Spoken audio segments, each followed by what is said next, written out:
O Catecismo em um ano.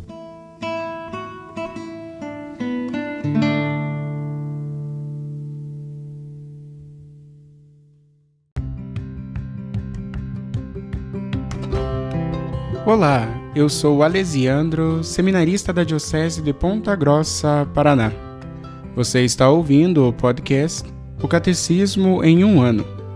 Vamos ler todo o Catecismo da Igreja Católica ao longo de 365 episódios.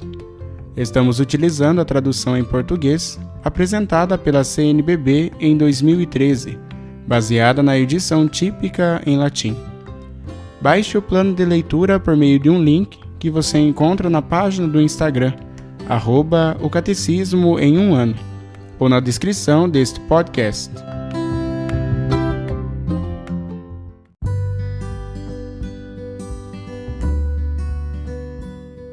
Chegamos ao dia 251 do podcast O Catecismo em um ano.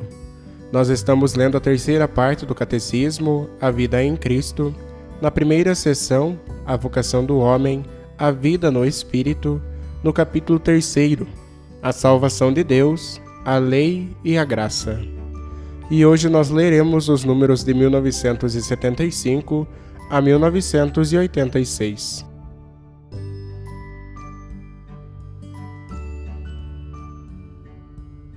Resumindo, segundo a Escritura, a lei é uma instrução paterna de Deus que prescreve ao homem os caminhos que levam à felicidade prometida e condena os caminhos do mal. A lei é uma ordenação da razão para o bem comum, promulgada por aquele a quem cabe o governo da comunidade. Cristo é a finalidade da lei. Somente Ele ensina e concede a justiça de Deus. A lei natural é uma participação na sabedoria e na bondade de Deus, pelo homem formado à imagem de seu Criador. A lei natural exprime a dignidade da pessoa humana e constitui a base de seus direitos e deveres fundamentais. A lei natural é imutável, permanente através da história. As regras que a exprimem são substancialmente sempre válidas.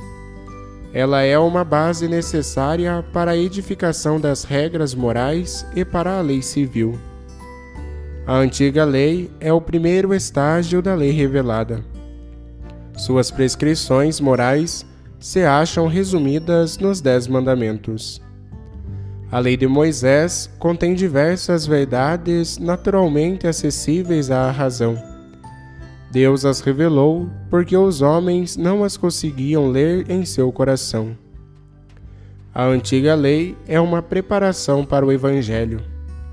A nova lei é a graça do Espírito Santo, recebida pela fé em Cristo, operando pela caridade. Exprime-se particularmente no Sermão do Senhor na montanha e usa os sacramentos para nos comunicar a graça. A lei evangélica dá cumprimento, ultrapassa e conduz à perfeição a antiga lei. Suas promessas, por meio das bem-aventuranças do reino dos céus, seus mandamentos, por meio da transformação na fonte de suas ações, ou seja, o coração. A nova lei é uma lei de amor, uma lei de graça, uma lei de liberdade. Além de seus preceitos, a nova lei comporta os conselhos evangélicos. A santidade da Igreja é de modo especial favorecida pelos múltiplos conselhos que o Senhor propõe no Evangelho para serem observados por seus discípulos.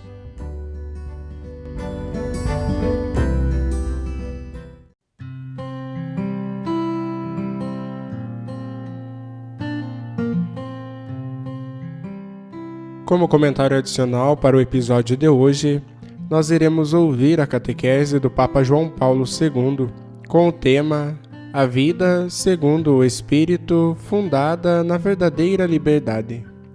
Audiência geral, quarta-feira, 14 de janeiro de 1981.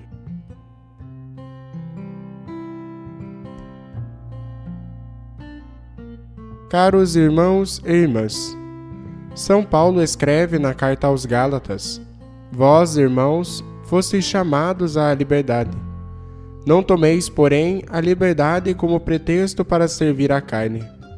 Pelo contrário, fazei-vos servos uns dos outros pela caridade, pois toda a lei se encerra num preceito: amarás ao teu próximo como a ti mesmo. Gálatas capítulo 5, versículos 13 e 14.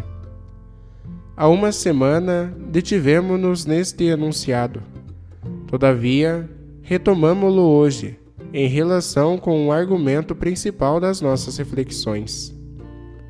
Se bem que a passagem citada se refira primeiramente ao assunto da justificação, todavia o apóstolo tende explicitamente aqui para fazer compreender a dimensão ética da contraposição corpo-espírito, isto é, entre a vida segundo a carne e a vida segundo o espírito.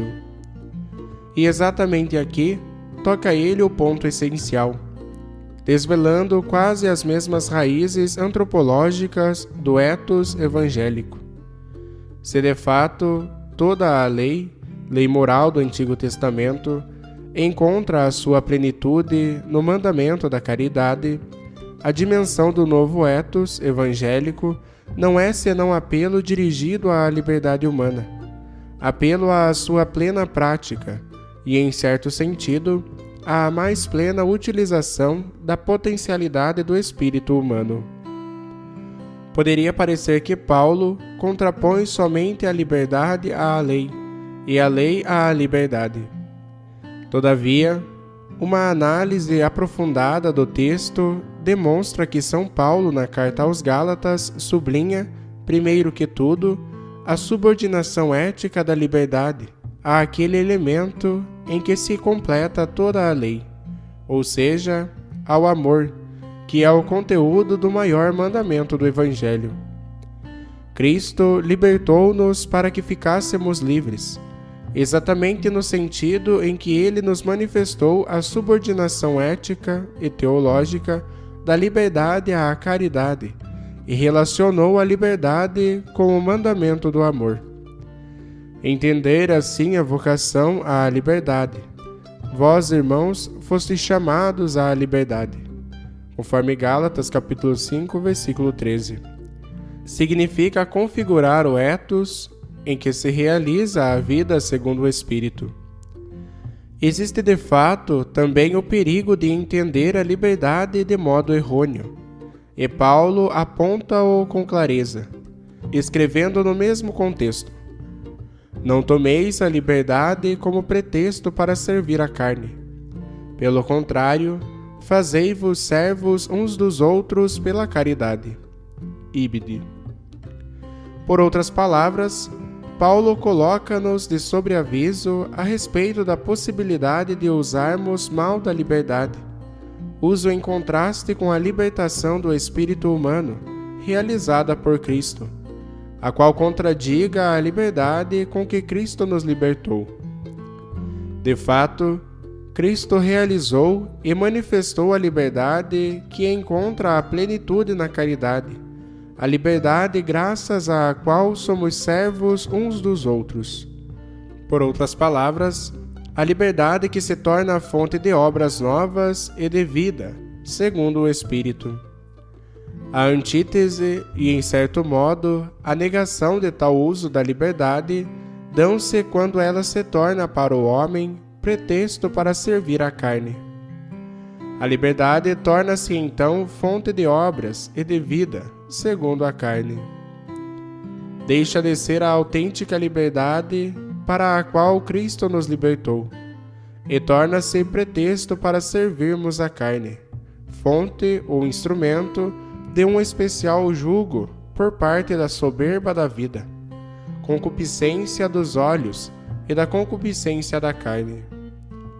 Quem deste modo vive, segundo a carne, isto é, se sujeita, ainda que de modo não de todo consciente, à tríplice concupiscência, e em particular, a concupiscência da carne, deixa de ser capaz daquela liberdade para a qual Cristo nos libertou.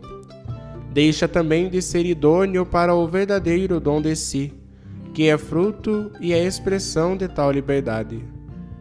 Deixa, além disso, de ser capaz daquele dom, que está organicamente relacionado com o significado esponsal do corpo humano, de que tratamos nas precedentes análises do livro do Gênesis, conforme Gênesis, capítulo 2, versículos de 23 a 25.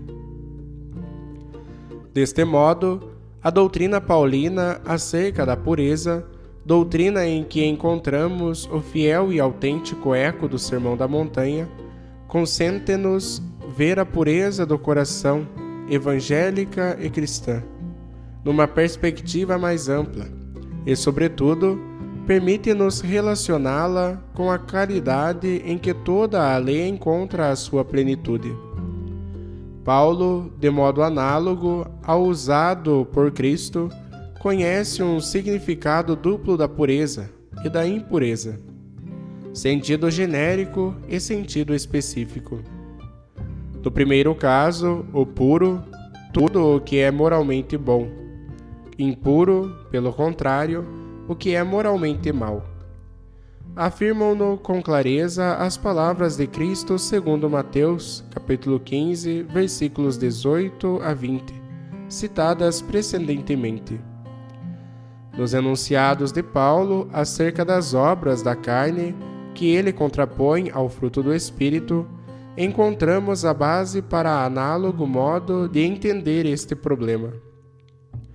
Entre as obras da carne, Paulo coloca o que é moralmente mau, ao passo que todo o bem moral é relacionado com a vida segundo o Espírito. Assim, uma das manifestações da vida segundo o Espírito, o comportamento conforme àquela virtude que Paulo, na carta aos Gálatas, parece definir sobretudo indiretamente, mas ele que fala de modo direto na primeira carta aos Tessalonicenses. Nos trechos da carta aos Gálatas, que já anteriormente submetemos à análise pormenorizada, o apóstolo menciona, em primeiro lugar, entre as obras da carne, a prostituição, a impureza e a desonestidade. Todavia, em seguida, quando a estas obras contrapõe o fruto do Espírito, não fala diretamente da pureza, mas nomeia só o domínio de si, a encrateia. Este domínio pode-se reconhecer como virtude que diz respeito à continência quanto a todos os desejos dos sentidos, sobretudo na esfera sexual. Contrapõe-se, portanto, à prostituição, à impureza e à desonestidade, e também à embriaguez e às orgias. Poder-se-ia, portanto, admitir que o domínio de si, paulino, contém o que é expresso no termo continência ou temperança, correspondente ao termo latino temperância. Em tal caso, encontrar-nos-íamos diante do conhecido sistema das virtudes, que a teologia posterior, em particular a escolástica, irá buscar, em certo sentido, a ética de Aristóteles. Todavia, Paulo certamente não se serve no seu texto deste sistema, dado que por pureza se deve entender o justo modo de tratar a esfera sexual segundo o estado pessoal, e não necessariamente um abster-se absoluto da vida sexual. Então, indubitavelmente, tal pureza é incluída no conceito paulino de domínio ou encrateia. Por isso, no âmbito do texto paulino, encontramos uma genérica e indireta menção da pureza, tanto quanto a tais obras da carne, como prostituição, impureza e desonestidade. O autor contrapõe fruto do Espírito, isto é, obras novas em que se manifesta a vida segundo o Espírito. Pode deduzir-se que uma destas obras novas é precisamente a pureza, isto é, aquela que se contrapõe à impureza e também à prostituição e à desonestidade. Mas já na primeira carta aos Tessalonicenses, Paulo escreve sobre este assunto de modo explícito e inequívoco. Lemos nela: Esta é a vontade de Deus, a vossa santificação, que eviteis a impureza, que cada um de vós saiba possuir o seu corpo, com santidade e honra, sem se deixar levar pelas paixões desregradas, como fazem os gentios que não conhecem a Deus. Primeira carta de São Paulo aos Tessalonicenses, capítulo 4, versículos 3 a 5. E depois: Deus não nos chamou para a impureza, mas para a santidade. Quem desprezar esses preceitos, não despreza a um homem, mas a Deus que vos dá o seu Espírito Santo. Primeira carta de São Paulo aos Tessalonicenses, capítulo 4, versículos 7 e 8. Embora ainda neste texto tenhamos de contar com o significado genérico de pureza, identificada neste caso com a santificação, pois se nomeia a impureza como antítese da santificação. Apesar disso, todo o contexto indica claramente de que pureza ou de que impureza se trata, isto é, em que consiste o que Paulo chama aqui impureza e em que modo a pureza contribui para a santificação do homem. E por isso, nas reflexões sucessivas, convirá retomar o texto da primeira carta aos Tessalonicenses, agora mesmo citado.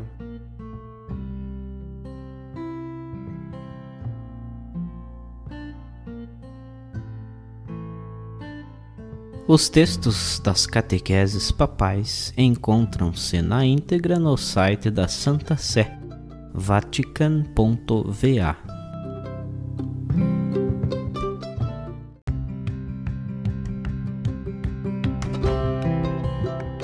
Você acaba de ouvir mais um episódio do podcast O Catecismo em um Ano.